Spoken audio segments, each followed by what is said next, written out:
नमस्कार, मैं स्वतंत्र कुमार और आप सभी का स्वागत करता हूं आपके अपने चैनल शॉर्ट हैंड टीम पर। तो दोस्तों, आज के इस वीडियो में प्रतिलेखन संख्या 35 के डिक्टेशन को हम लोग लेने वाले हैं। इसे हम 3 अलग अलग स्पीड में लेंगे। पहली बार में 70 की स्पीड में, दूसरी बार में 80 की स्पीड में, तो तीसरी और आखिरी बार में इसी डिक्टेशन को हम लोग 90 की स्पीड में लेने वाले हैं। लेकिन अगर आपको ये नहीं पता है कि इसको संकेत लिपि में किस प्रकार से लिखा जाएगा, यानी इसके प्रत्येक शब्द की आउटलाइन क्या हो सकती है, तो आप इसके पहले वाले वीडियो को जाकर के देख लें। उसमें हमने एक एक शब्द की आउटलाइन को लिख करके बताया हुआ है। तो 70 की स्पीड में आपका डिक्टेशन स्टार्ट होगा 5 सेकेंड के बाद। तब तक के लिए आप रेडी रहें।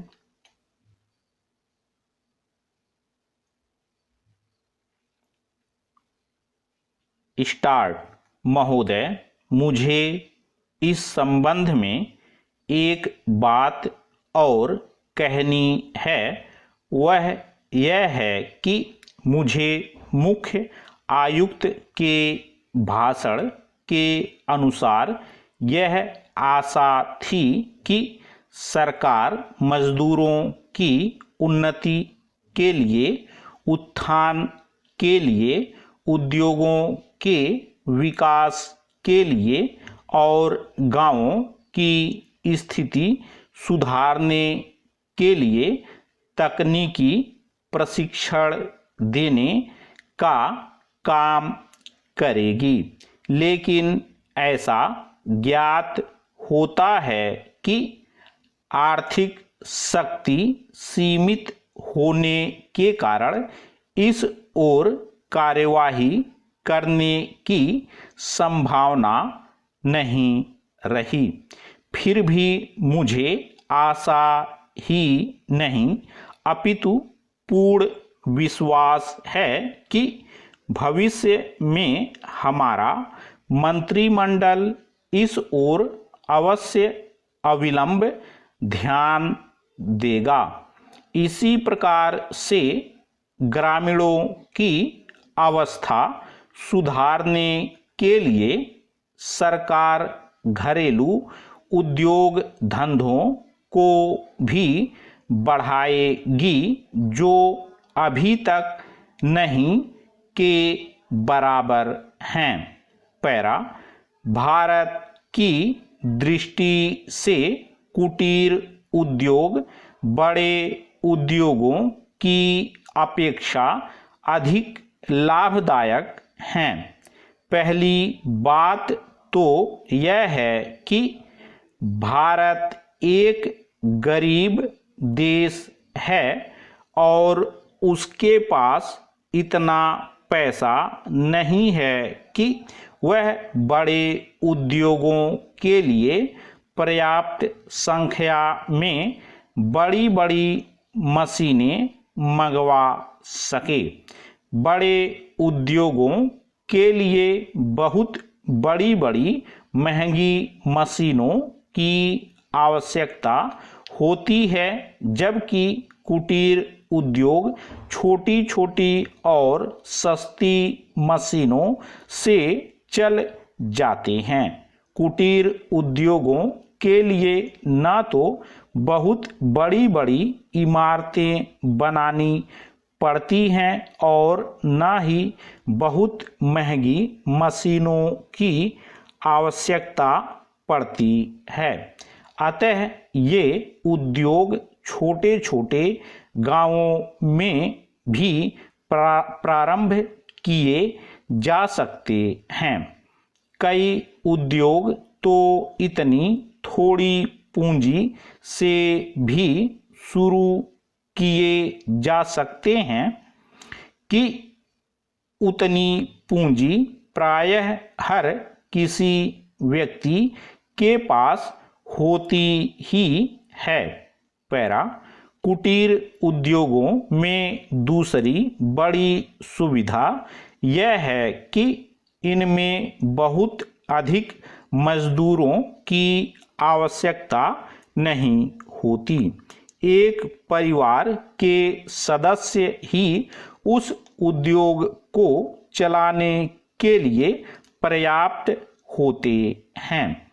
घर के सब सदस्य उस काम में हिस्सा बंटा सकते हैं।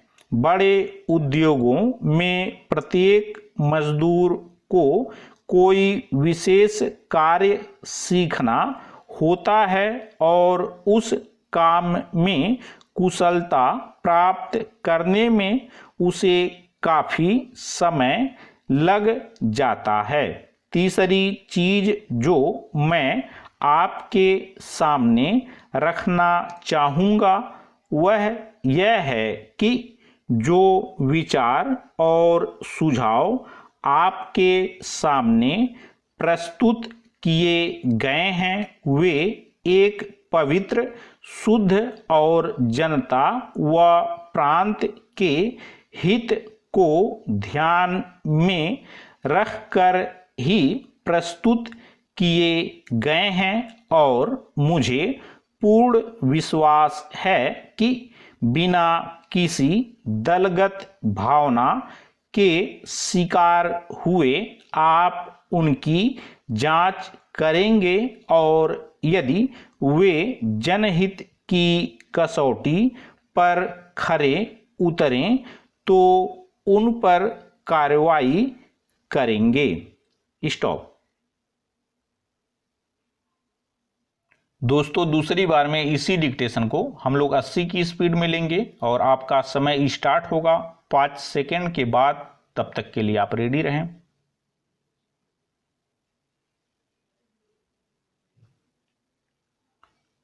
स्टार्ट। महोदय, मुझे इस संबंध में एक बात और कहनी है। वह यह है कि मुझे मुख्य आयुक्त के भाषण के अनुसार यह आशा थी कि सरकार मजदूरों की उन्नति के लिए, उत्थान के लिए, उद्योगों के विकास के लिए और गांवों की स्थिति सुधारने के लिए तकनीकी प्रशिक्षण देने का काम करेगी। लेकिन ऐसा ज्ञात होता है कि आर्थिक शक्ति सीमित होने के कारण इस ओर कार्यवाही करने की संभावना नहीं रही। फिर भी मुझे आशा ही नहीं अपितु पूर्ण विश्वास है कि भविष्य में हमारा मंत्रिमंडल इस ओर अवश्य अविलंब ध्यान देगा। इसी प्रकार से ग्रामीणों की अवस्था सुधारने के लिए सरकार घरेलू उद्योग धंधों को भी बढ़ाएगी जो अभी तक नहीं के बराबर हैं। पैरा। भारत की दृष्टि से कुटीर उद्योग बड़े उद्योगों की अपेक्षा अधिक लाभदायक हैं। पहली बात तो यह है कि भारत एक गरीब देश है और उसके पास इतना पैसा नहीं है कि वह बड़े उद्योगों के लिए पर्याप्त संख्या में बड़ी बड़ी मशीनें मंगवा सके। बड़े उद्योगों के लिए बहुत बड़ी बड़ी महंगी मशीनों की आवश्यकता होती है, जबकि कुटीर उद्योग छोटी छोटी और सस्ती मशीनों से चल जाते हैं। कुटीर उद्योगों के लिए न तो बहुत बड़ी बड़ी इमारतें बनानी पड़ती हैं और न ही बहुत महंगी मशीनों की आवश्यकता पड़ती है। अतः ये उद्योग छोटे छोटे गांवों में भी प्रारंभ किए जा सकते हैं। कई उद्योग तो इतनी थोड़ी पूंजी से भी शुरू किए जा सकते हैं कि उतनी पूंजी प्रायः हर किसी व्यक्ति के पास होती ही है। पैरा। कुटीर उद्योगों में दूसरी बड़ी सुविधा यह है कि इनमें बहुत अधिक मजदूरों की आवश्यकता नहीं होती। एक परिवार के सदस्य ही उस उद्योग को चलाने के लिए पर्याप्त होते हैं। घर के सब सदस्य उस काम में हिस्सा बटा सकते हैं। बड़े उद्योगों में प्रत्येक मजदूर को कोई विशेष कार्य सीखना होता है और उस काम में कुशलता प्राप्त करने में उसे काफ़ी समय लग जाता है। तीसरी चीज जो मैं आपके सामने रखना चाहूँगा वह यह है कि जो विचार और सुझाव आपके सामने प्रस्तुत किए गए हैं वे एक पवित्र, शुद्ध और जनता व प्रांत के हित को ध्यान में रखकर ही प्रस्तुत किए गए हैं और मुझे पूर्ण विश्वास है कि बिना किसी दलगत भावना के शिकार हुए आप उनकी जांच करेंगे और यदि वे जनहित की कसौटी पर खरे उतरें तो उन पर कार्रवाई करेंगे। स्टॉप। दोस्तों, इसी डिक्टेशन को आखिरी बार में हम लोग 90 की स्पीड में लेंगे और आपका समय स्टार्ट होगा 5 सेकेंड के बाद। तब तक के लिए आप रेडी रहें।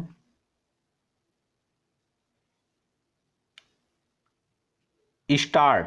महोदय, मुझे इस संबंध में एक बात और कहनी है।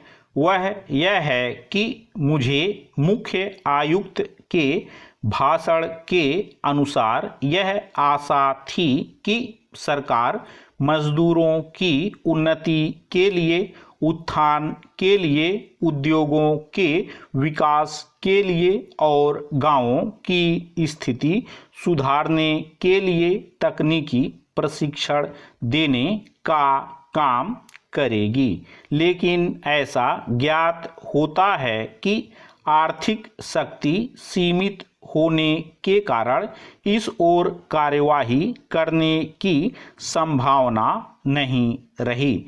फिर भी मुझे आशा ही नहीं अपितु पूर्ण विश्वास है कि भविष्य में हमारा मंत्रिमंडल इस ओर अवश्य अविलंब ध्यान देगा। इसी प्रकार से ग्रामीणों की अवस्था सुधारने के लिए सरकार घरेलू उद्योग धंधों को भी बढ़ाएगी जो अभी तक नहीं के बराबर हैं। पैरा। भारत की दृष्टि से कुटीर उद्योग बड़े उद्योगों की अपेक्षा अधिक लाभदायक हैं। पहली बात तो यह है कि भारत एक गरीब देश है और उसके पास इतना पैसा नहीं है कि वह बड़े उद्योगों के लिए पर्याप्त संख्या में बड़ी बड़ी मशीनें मंगवा सके। बड़े उद्योगों के लिए बहुत बड़ी बड़ी महंगी मशीनों की आवश्यकता होती है, जबकि कुटीर उद्योग छोटी छोटी और सस्ती मशीनों से चल जाते हैं। कुटीर उद्योगों के लिए ना तो बहुत बड़ी बड़ी इमारतें बनानी पड़ती हैं और ना ही बहुत महंगी मशीनों की आवश्यकता पड़ती है। अतः ये उद्योग छोटे छोटे गांवों में भी प्रारंभ किए जा सकते हैं। कई उद्योग तो इतनी थोड़ी पूंजी से भी शुरू किए जा सकते हैं कि उतनी पूंजी प्रायः हर किसी व्यक्ति के पास होती ही है। पैरा। कुटीर उद्योगों में दूसरी बड़ी सुविधा यह है कि इनमें बहुत अधिक मजदूरों की आवश्यकता नहीं होती। एक परिवार के सदस्य ही उस उद्योग को चलाने के लिए पर्याप्त होते हैं। घर के सब सदस्य उस काम में हिस्सा बटा सकते हैं। बड़े उद्योगों में प्रत्येक मजदूर को कोई विशेष कार्य सीखना होता है और उस काम में कुशलता प्राप्त करने में उसे काफी समय लग जाता है।